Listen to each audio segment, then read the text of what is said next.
હાલની રહસ્યમય કહાની સમુદ્ર મંથન એ દેવતાઓ અને અસુરો વચ્ચેના અસાધારણ સંઘર્ષનું એક શ્રેષ્ઠ ઉદાહરણ છે.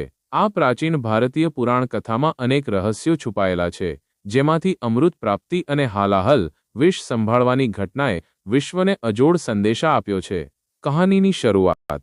સમુદ્ર મંથન એક એવી ઘટના હતી જે વિશ્વને નવી દિશા આપનારી બની. દેવતાઓ અને અસુરો વચ્ચે શાશ્વત શાંતિ લાવવા માટે ભગવાન વિષ્ણુએ સમુદ્રમાંથી અમૃત પ્રાપ્ત કરવાનો ઉપાય સૂચવ્યો.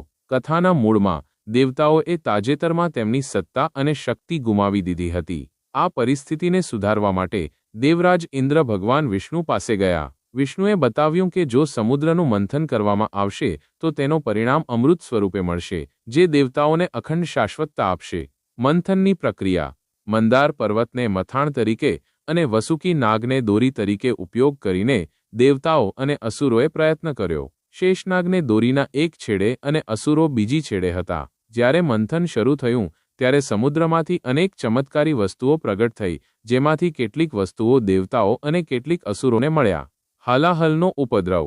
મંથન દરમિયાન એક પ્રસંગ એવો આવ્યો જ્યારે સમુદ્રમાંથી હાલાહલ નામનું ઘાતક વિષ બહાર આવ્યું. આ વિષ એટલું વિશાળ હતું કે તે સમગ્ર સૃષ્ટિને નષ્ટ કરી શકે તેમ હતું. ચિંતામાં પડેલા દેવતાઓ ભગવાન શંકર પાસે મદદ માગવા માટે પહોંચ્યા. મહાદેવ શંકરે તેમના કરુણાસભર સ્વભાવથી વિશ્વની રક્ષા કરવા માટે તે વિષ પી લીધું. તેમનું ગળું નીલું થઈ ગયું અને તેઓને નીલકંઠ તરીકે ઓળખવામાં લાગ્યા.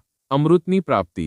હાલાહલને શાંત કર્યા પછી મંથન ચાલુ રહ્યું અને ચોમેર ઉત્સાહ છવાઈ ગયો. અંતે દેવતાઓ અને અસુરોના પ્રયાસોથી અમૃત કુંભ પ્રગટ થયો. તે કુંભના રક્ષણ માટે ભગવાન ધન્વંતરી પ્રગટ થયા. પરંતુ અમૃતના વિતરણને લઈને અસુરો અને દેવતાઓ વચ્ચે મતભેદ થયા. ભગવાન વિષ્ણુએ મહિલા રૂપમાં મોહિની બનીને બુદ્ધિપૂર્વક અમૃત દેવતાઓને વિતરણ કરાવ્યું, જેના પરિણામે દેવતાઓને અમરતાની પ્રાપ્તિ થઈ અને અસુરો મુખ જોયા રહી ગયા. અંતનો સંદેશ. સમુદ્ર મંથન માત્ર પુરાણ ગાથા જ નથી, પરંતુ જીવનના સંઘર્ષ અને ધીરજના મહત્વનો પણ મૂલ્યવાન પાઠ છે.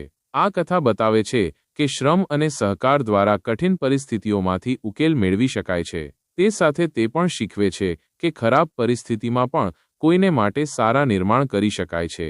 આ રહસ્યમય અને પ્રેરણાત્મક કથા આજના યુગમાં પણ માનવજાત માટે માર્ગદર્શક બની રહે છે.